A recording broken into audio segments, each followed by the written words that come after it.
सुप्रभात बच्चों, कैसे हैं आप सब। उम्मीद करती हूँ आप सब अच्छे होंगे। तो बच्चों, पिछली कक्षा में हमने पढ़ा था संयुक्त व्यंजन के बारे में। तो आज की कक्षा में हम पढ़ेंगे अध्याय नंबर 5, जिसका शीर्षक है संज्ञा। तो बच्चों, इस अध्याय में हम पढ़ेंगे संज्ञा तथा संज्ञा की पहचान के बारे में और वस्तु, व्यक्ति, स्थान, भाव आदि के नामों से परिचय करेंगे। नीचे बने चित्रों को ध्यान से देखिए। अब यहाँ पे हमें एक चित्र दिया गया है। तो इस चित्र में आपको क्या क्या दिखाई दे रहा है? एक औरत दिखाई दे रही है, बैग दिखाई दे रहा है, रेलगाड़ी दिखाई दे रही है, यहाँ पे लाइट दिखाई दे रही है, एक आदमी दिखाई दे रहा है, एक बच्चा दिखाई दे रहा है, कूली दिखाई दे रहा है, बैग दिखाई दे रहा है। तो यहाँ पे अलग अलग चीजें दिखाई दे रही है। यहाँ पे बुक की एक दुकान दिखाई दे रही है। यहाँ पे लोग अखबार पढ़ रहे हैं। उपयुक्त चित्र में दी गई प्रत्येक चीज का कोई ना कोई नाम है। यही नाम वाले शब्द संज्ञा कहलाते हैं। यानी कि अभी जो हमने इस चित्र में जो जो चीजें देखी, उन सब चीजों का कुछ ना कुछ नाम है। जैसे रेलगाड़ी, लाइट, लड़की, बैग, अखबार, बुक, बच्चे, ये सब क्या है? ये सब नाम है। और इन्हीं नामों को हम क्या कहते हैं? इन्हीं नामों को हम संज्ञा कहते हैं। किसी व्यक्ति, वस्तु, स्थान एवं प्राणी के नाम को संज्ञा कहते हैं। यानी कि किसी भी व्यक्ति का नाम हो गया, किसी भी वस्तु का नाम हो गया, स्थान का नाम हो गया या किसी भी प्राणी का नाम हो गया, उन्हीं के नाम को हम क्या कहते हैं? संज्ञा कहते हैं।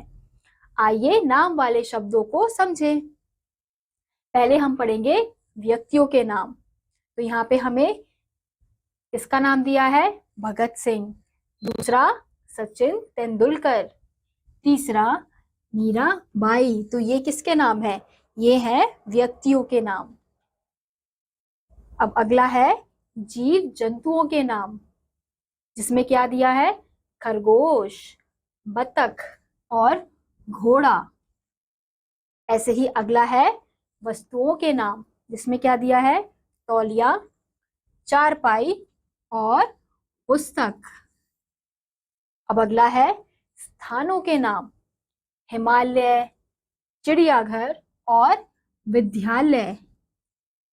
अगला है इमारतों के नाम, ताजमहल, इंडिया गेट और कुतुब मीनार।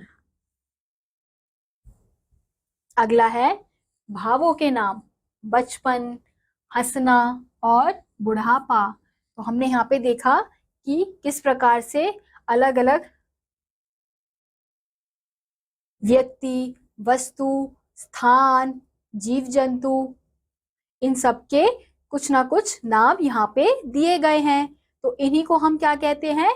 इन्हीं के नामों को हम संज्ञा कहते हैं। तो बच्चों, दोहराओ, संसार में सभी का कोई ना कोई नाम होता है। प्राणी, वस्तु, स्थान, भाव आदि के नाम को संज्ञा कहते हैं। यानी कि दुनिया में जितनी भी चीजें हैं, जितने भी लोग हैं, जितने भी स्थान हैं, उन सबका कुछ ना कुछ नाम है और उन्हीं नामों को हम संज्ञा कहते हैं। तो बच्चों, इसी के साथ आज का ये अध्याय यहीं समाप्त होता है। मैं उम्मीद करती हूँ आपको ये अध्याय समझ आया होगा। मैं आपसे मिलूंगी अगली वीडियो में। तब तक के लिए नमस्कार।